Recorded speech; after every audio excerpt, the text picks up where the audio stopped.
అందరికీ నమస్కారం. Welcome to untold history Telugu channel. మన భారత ప్రధాని నరేంద్ర మోడీ గారు ఇజ్రాయిల్ పర్యటన సందర్భంగా రెండు దేశాల మధ్య 17 ఒప్పందాలు జరిగినట్టుగా భారత విదేశాంగ మంత్రిత్వ శాఖ ఇచ్చిన స్టేట్మెంట్స్ ద్వారా తెలుస్తోంది.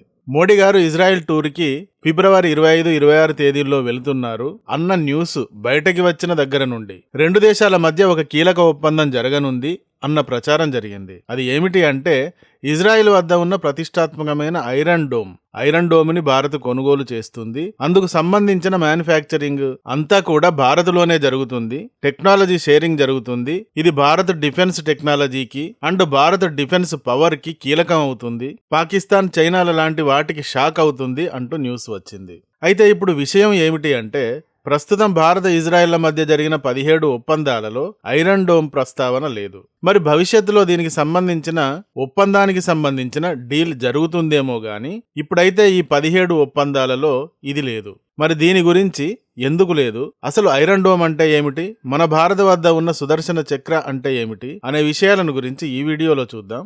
వీడియో చాలా ఇన్ఫర్మేటివ్ గా అండ్ ఇంట్రెస్టింగ్ గా ఉంటుంది. మరి ఈ వీడియోకి ముందుగా ఒక్క లైక్ ఇచ్చి స్టార్ట్ చేయండి. ఇజ్రాయెల్ ని ఇస్లామిక్ ఉగ్రవాదుల మిసైల్స్ దాడుల నుండి ఇరాన్, యెమెన్, లెబనాన్ లాంటి దేశాల మిసైల్స్ నుండి అక్యురేట్ గా రక్షిస్తున్న వ్యవస్థ ఐరన్ డోమ్. అయితే ఈ ఐరన్ డోమ్ ని తయారు చేసే సంస్థ పేరు ఇజ్రాయెల్ ఏరోస్పేస్ ఇండస్ట్రీస్. ఈ సంస్థ రఫేల్ అడ్వాన్స్డ్ డిఫెన్స్ సిస్టమ్స్ అన్న పేరుతో తయారు చేస్తుంది. ఈ ఐరన్ డోమ్ ని ఈ పేరుతో తయారు చేస్తుంది. ఇందులో రఫేల్ అడ్వాన్స్డ్ అన్న పేరు వచ్చింది. ఈ పేరు మనకు కొంత కన్ఫ్యూజింగ్ గా ఉంటుంది. ఎందుకంటే మన భారతదేశం ఫ్రాన్స్ వద్ద కొంటున్న వార్ జెట్స్ పేరు కూడా రఫేల్స్ కాబట్టి. కానీ మన రఫేల్స్ కి ఇజ్రాయెల్ కి సంబంధం లేదు.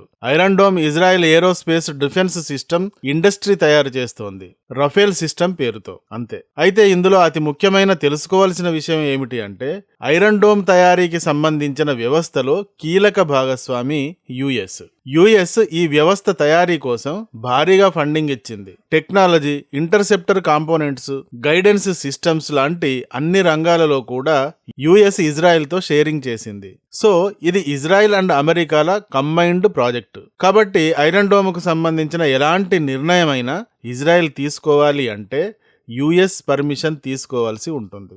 ఐరన్ డోమ్ ని ఏ దేశానికి ఎగుమతి చేయాలి అన్నా US Congress and state development clearance అవసరం అవుతుంది. ఇందువల్ల ఐరన్ డోమ్ ను గురించి యుఎస్ తో చర్చలు గాని మొదలు పెడితే ఆ మొదలుపెట్టి ముగించే వరకు తెల్లారిపోతుంది. పైగా భారత్ ఫ్రాన్స్ నుండి రఫేల్స్, రష్యా నుండి Su-30 లాంటి వాటిని ఖరీదు చేసింది. నెక్స్ట్ రష్యా నుండి Su-500లను కూడా ఖరీదు చేయడానికి మొగ్గు చూపుతూ ఉంది. కానీ యుఎస్ నుండి F-35 లాంటి వాటిని, F-35 సిరీస్ లాంటి వాటిని కొనడానికి మాత్రం భారత్ ఇంట్రెస్ట్ చూపించడం లేదు. సో ఇలాంటి కారణాల వల్ల ఐరన్ డోమ్ ను గురించి పర్మిషన్ కోసం భారత్ యుఎస్ వద్దకు వెళ్లి నిలబడదు. పైగా భారత్కి ఐరన్ డోమ్ కి బదులుగా ఆల్టర్నేట్ డిఫెన్స్ సిస్టమ్ సుదర్శన చక్ర కూడా ఉంది. సుదర్శన చక్ర పేరుతో ఇప్పటికే మనకు ఉంది. ఇంతకీ ఐరన్ డోమ్ ఏమిటి అంటే ఇది షార్ట్ రేంజ్ డిఫెన్స్ సిస్టమ్. అంటే తక్కువ దూరాల నుండి వచ్చే రాకెట్స్, షెల్స్ ని గాలిలోనే ఇది కూల్చేస్తుంది. అలాంటి వ్యవస్థ ఇది. దీనిని ముఖ్యంగా గాజా ప్రాంతం నుండి హమాస్ ఉగ్రవాదులు ప్రయోగించే రాకెట్స్ అండ్ మిసైల్స్ ని అడ్డుకోవడానికి ముందుగా తయారు చేశారు. శత్రు ఆయుధాలను ఈ ఐరన్ డోమ్ యొక్క రాడార్ ముందుగానే గుర్తిస్తుంది. దీని కమాండ్ సిస్టమ్ ఎక్కడ మిసైల్స్ అటాక్ చేయగలవో లెక్కిస్తుంది. వాటి వల్ల ప్రమాదం జరుగుతుంది అనుకుంటే తామిర్ ఇంటర్సెప్టర్ అను మిసైల్ ని ఆటోమేటిక్ గా ప్రయోగించి ఆ మిసైల్స్ ని ఇంటర్సెప్ట్ చేస్తుంది, కూల్చేస్తుంది. ఇలా మిసైల్స్ నైనా రాకెట్స్ నైనా గాలిలోనే పేల్చేస్తుంది. సుమారు 4 కిలోమీటర్ల నుండి 70 కిలోమీటర్ల రేంజ్ లో వచ్చే రాకెట్స్ ని లేదా మిసైల్స్ ని ఇలా ఈ ఐరన్ డోమ్ అడ్డుకుంటుంది. Short range rockets, motor shells, కొన్ని రకాల డ్రోన్స్ ని ప్రమాదం కలిగించకుండా ఇవి ముందే గుర్తించి పేల్చేస్తాయి. వీటి సక్సెస్ రేటు 85% నుండి 90% మధ్య ఉంది. అందుకే హమాస్ అక్టోబర్ 7, 2023లో వేల కొద్దీ మిసైల్స్ ని ఇజ్రాయెల్ పై ప్రయోగించినా దాదాపుగా అన్నింటినీ కూడా ఐరన్ డోమ్ సమర్థవంతంగా ఇంటర్సెప్ట్ చేసి కూల్చేయగలిగింది. 5,000 వరకు మిసైల్స్ ని హమాస్ ఆ రోజు ఇజ్రాయెల్ పైన ప్రయోగించింది అని అంచనా. ఈ ఐరన్ డోమ్ లాంటి డిఫెన్స్ వ్యవస్థలు గనుక ఇజ్రాయెల్కి లేకపోతే ఇజ్రాయెల్ డైనోసార్స్ గుంపుల మధ్య తిరిగే మహా అరణ్యంలో తప్పిపోయిన మేకపిల్ల లాంటిది అనుకోవాలి. అయితే ఈ ఐరన్ డోమ్ వ్యవస్థ భారీ ఖర్చుతో కూడుకుని ఉంటుంది. ఒక్క ఇంటర్సెప్టర్ ఖర్చే 40,000 నుండి 1,00,000 రూపాయల వరకు ఉంటుంది. అక్టోబర్ 7, 2023లో హమాస్ ఇజ్రాయిల్ పైన ఊహించని రీతిలో విరుచుకుపడినప్పుడు ఇజ్రాయిల్పై సుమారు 5,000 మిసైల్స్ వేసింది. ఒక అంచనా ప్రకారం వీటిని కూల్చివేయడానికి 9,500 ఇంటర్సెప్టర్స్ని ఇజ్రాయిల్ వాడింది. 9,500 అంటే 9,500 మల్టిప్లై 1,00,000 రూపీస్. ఇలా ఐరన్ డోమ్ రక్షిస్తుంది, కానీ చాలా కాస్ట్లీ ఇది. సో భారత్ ఇజ్రాయెల్ నుండి ఐరన్ డోమ్ని కొనాలి అనుకుంటే ఈ లెక్కలు అన్నీ కూడా పరిగణనలోకి తీసుకోవాల్సి ఉంటుంది. ముఖ్యంగా సైంధవునిలాగా అడ్డుపడే అంశం ఏమిటి అంటే ఇది యుఎస్ షేరింగ్లో ఉన్న సిస్టమ్ అనేది. తర్వాత మరొక ఆస్పెక్ట్ ఏమిటి అంటే భారత్ వద్ద ఆల్రెడీ ఇజ్రాయెల్కి చెందిన డిఫెన్స్ సిస్టమ్ ఉంది. ఆపరేషన్ సింధూర్లో పాకిస్తాన్ స్ట్రైక్స్ని 0 లెవెల్లో ఇంటర్సెప్ట్ చేసిన సుదర్శన చక్ర డిఫెన్స్ సిస్టమ్ కూడా ఉంది. కాబట్టి ఐరన్ డోమ్ గురించి తక్షణం వర్రీ కావాల్సింది కూడా లేదు.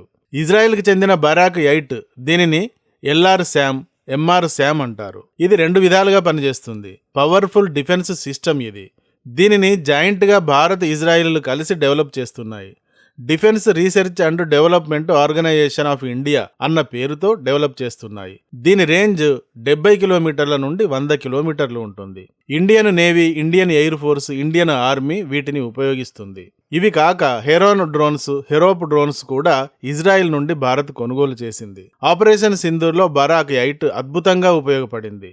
స్పైక్ మిసైల్స్, ECM-2084 రాడార్స్లను కూడా ఇజ్రాయెల్ నుండి భారత్ కొనుగోలు చేసింది. సో మన డిఫెన్స్ సిస్టంలో ఆల్రెడీ ఇజ్రాయెల్ ఆయుధ వ్యవస్థ ఉపయోగిస్తున్నారు. అంటే ఇండైరెక్ట్గా ఐరన్ డోమ్ వ్యవస్థను భారత్ కొంత మేరకు ఇప్పటికే ఉపయోగించుకుంటోంది. ఇది పోతే మనకు శక్తివంతమైన సుదర్శన చక్ర కూడా ఉంది. వాస్తవంగా సుదర్శన చక్ర ఈ పేరు అధికారికంగా ప్రకటించిన పేరేమీ కాదు, మీడియా ఈ పేరును ఇచ్చింది. ఇది శత్రుదేశాల నుండి వచ్చే బాలిస్టిక్ మిసైల్స్ ని గాలిలోనే కూల్చివేసే రక్షణ వ్యవస్థ.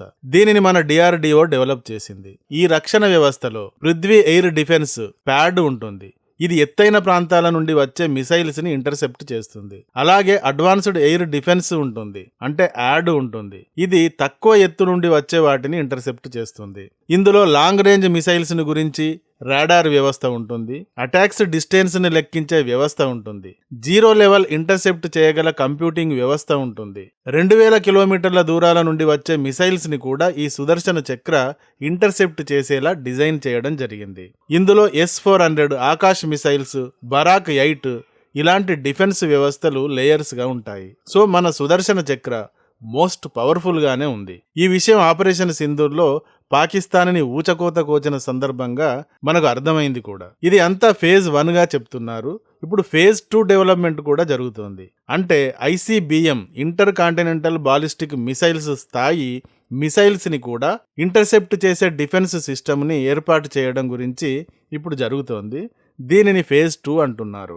ఈ సిస్టమ్ అంతా ఇప్పుడు ఎక్కువ శాతంగా దేశీయంగా make in India and startups లో భాగంగా చేస్తున్నారు. కాబట్టి వెంటనే ఐరన్ డోమ్ ను గురించిన చర్చ జరగలేదు. మరి ఫ్యూచర్ లో దీని గురించి చర్చ జరగవచ్చు అంటున్నారు. ఈ టాపిక్ ను గురించి మీకు తెలిసిన విషయాలు ఏమైనా ఉంటే కామెంట్ బాక్స్ లో రాయండి. ఈ వీడియో గానీ నచ్చితే ఒక లైక్ ఇవ్వండి. అలాగే ఇంతవరకు మా ఛానల్ కి సబ్స్క్రైబ్ చేసుకోనట్టయితే వెంటనే సబ్స్క్రైబ్ చేసుకోండి. ఇలాంటి వీడియోల నోటిఫికేషన్స్ కొరకు బెల్ ఐకాన్ని కూడా క్లిక్ చేయండి. Thank you for watching. జై హింద్, జై భారత్.